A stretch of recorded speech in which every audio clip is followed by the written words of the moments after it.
Honorable Justice J.S. Kheha, the Chief Justice of India, Honorable Judges of the Supreme Court of India, Shri P.P. Chaudhary, Honorable Minister of State for Law and Justice and Information and Technology, Justice G. Rohini, Honorable Chief Justice of Delhi High Court, Justice Indira Banerjee, Executive Chairman, Delhi State Legal Services Authority, Executive Chairman of all State Legal Services Authorities, Chairman of all the High Court Legal Services Committees, Honorable Judges of the High Court of Delhi, Member Secretaries, Secretaries and other distinguished dignitaries, friends from the electronic and print media, ladies and gentlemen.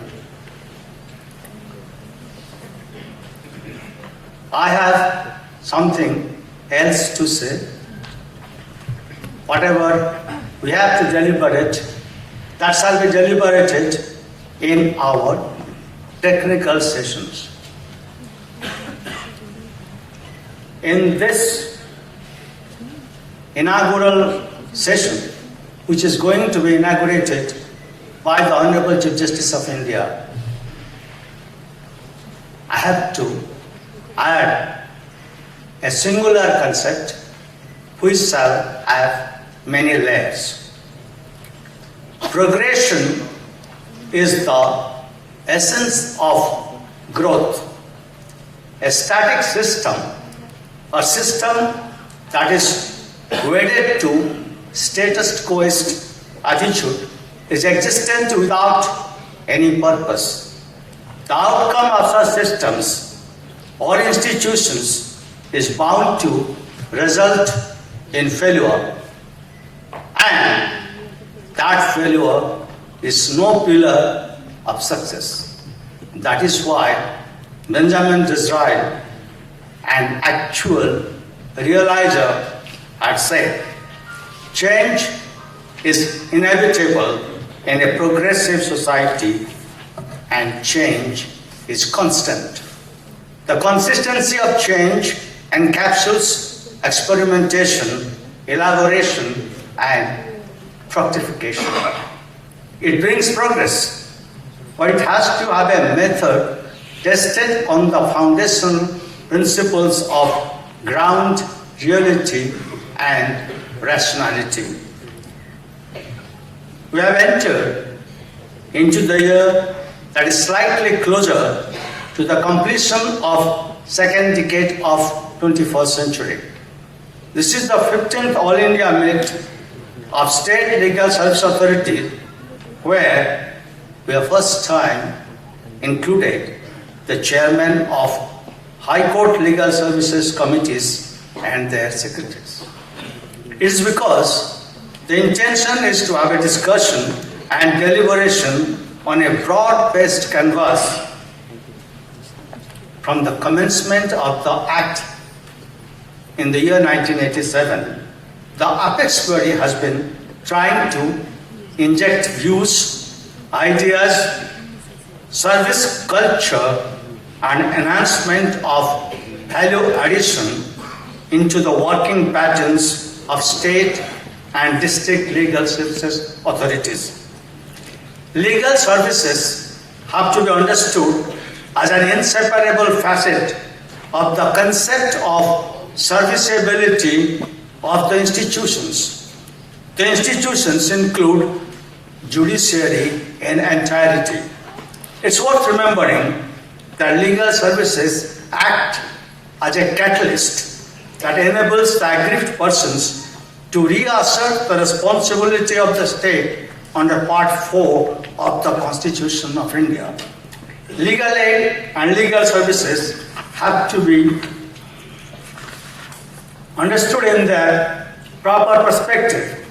The duties in each compartment are to be carved out and logically structured.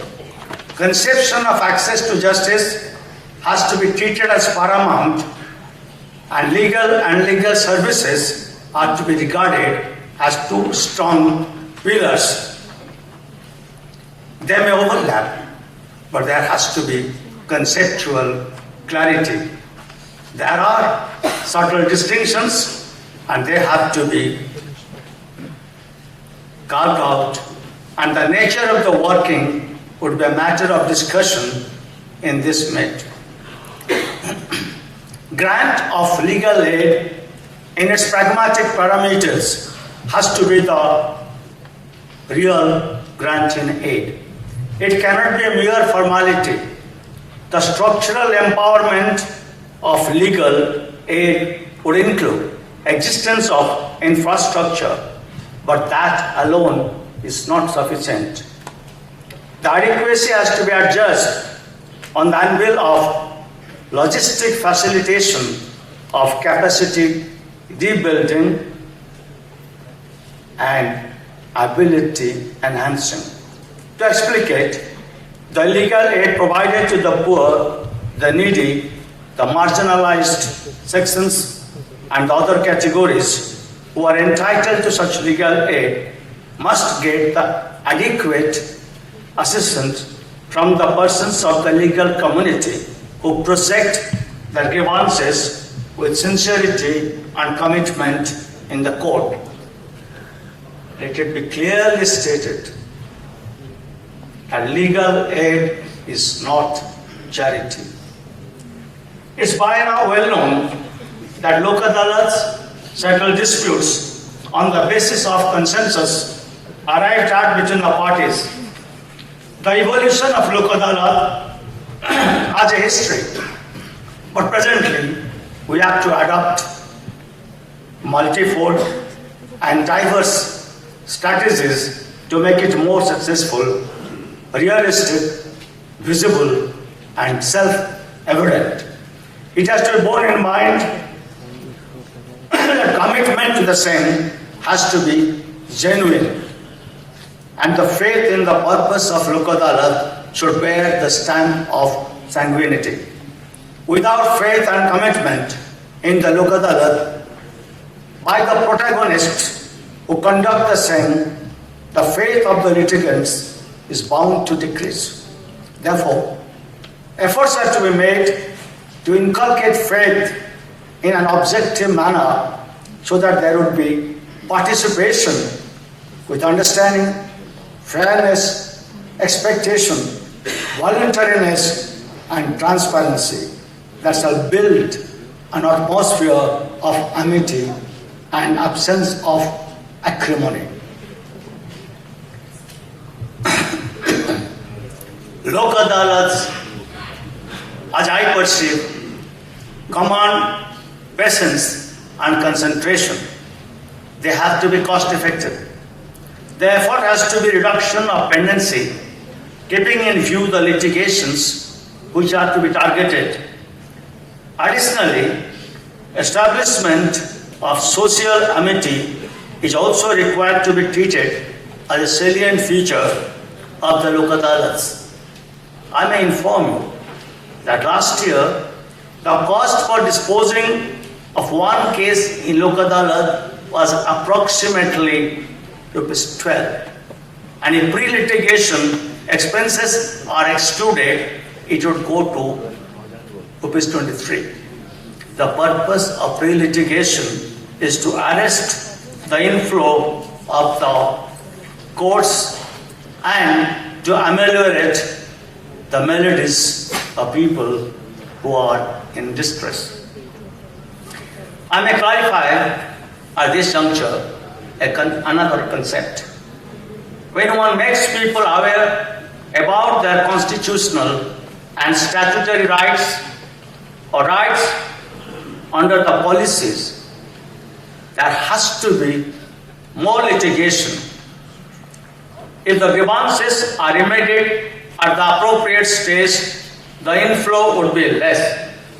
But when the grievances are required to be agitated and they are genuine, legal aid is given. Therefore, the fear, or for that matter, the apprehension of docket explosion has no room. It has no space. it should be remembered that the concept of docket inclusion strengthens the inherent faith in the justice dispensation system. Let's have a look at the recent National Lok Adalat. It's my duty to share with you. Recently, on 11th of February 2017, we had the National Lok Adalat in which 6,41,387 pending cases from various target given like Negotiable Instruments Act, matrimonial disputes, motor accident claims, 138 NI Act cases, labor and service disputes, electricity cases which are actually pending in the court were targeted and disposed of. I may share with you that in the said Lok Adalat, approximately 11 lakhs people were directly benefited. In the pre-litigation held on that day, more than 3 lakhs cases were disposed of, and the benefit that was received by the people would be slightly more than 7 lakhs. Reaching the people and extending the benefit has to be treated as a primary factor. Let's have a look from another angle. One may appreciate the economy factor. In the National Lok Adalat, which included pending cases and pre-litigation, according to the calculation done on a database, 17 lakhs 2,650 working hours were saved, and utilization of the same is directly connected to saving of time, efforts, energy, cost, and that eventually leads to building of the economy. Effort at present is to take up the cases which are reflected in the National Judicial Data Grid, and in the last National Lok Adalat, the pendency from the data grid has been reduced by 3,05,000. We are going to have another National Lok Adalat on 8th of April 2017, and the endeavor has to be achieved more. I am of the view that no target should be fixed. Once you have fixed a target, you are likely to become complacent in your achievement. There is an English saying that if you aspire for the stars, you may reach the top of the tree. I don't agree with the same. Quite politely. No target.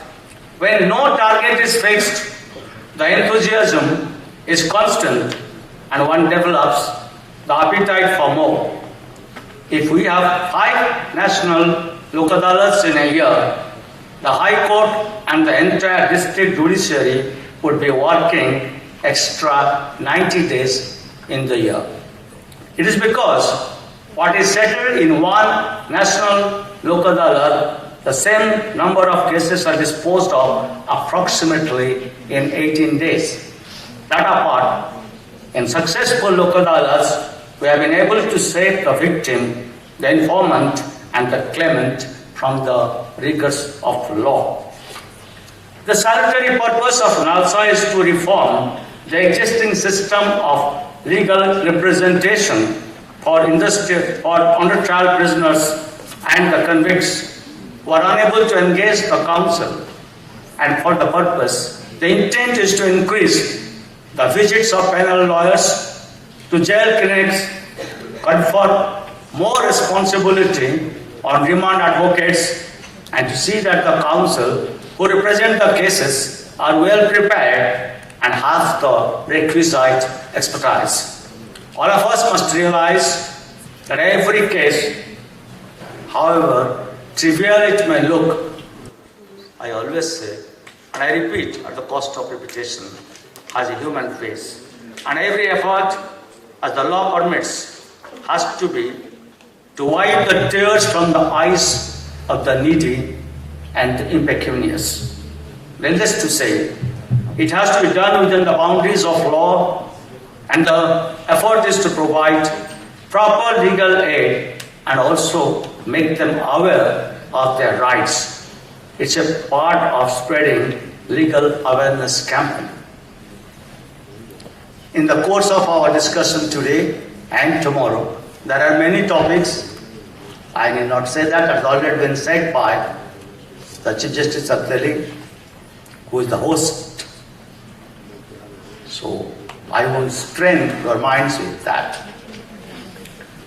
Now, while concluding, it's obligatory on my part to say, I'm obliged to inform you, who all are present in this august gathering, that the guidance from the Honorable Chief Justice of India, who is the patron-in-chief of NALSA, is immense. And I must admit, with all the humility at my command, that an institution is built by sharing of ideas and experiences and simultaneously following the institutional elderly advices. The Honorable Minister of State of Law and Justice, Mr. Chaudhary, as I have observed, is quite an enthusiast in empowerment of the legal aid and access to justice, and he has shared his thoughts. I am sure in the course of deliberations we shall dwell upon the concerns he has propagated, and we must arrive at some kind of conclusion to see how we can really activate his thoughts. Lastly, I expect the fullest, committed, the sincerest cooperation from all of you. Thank you.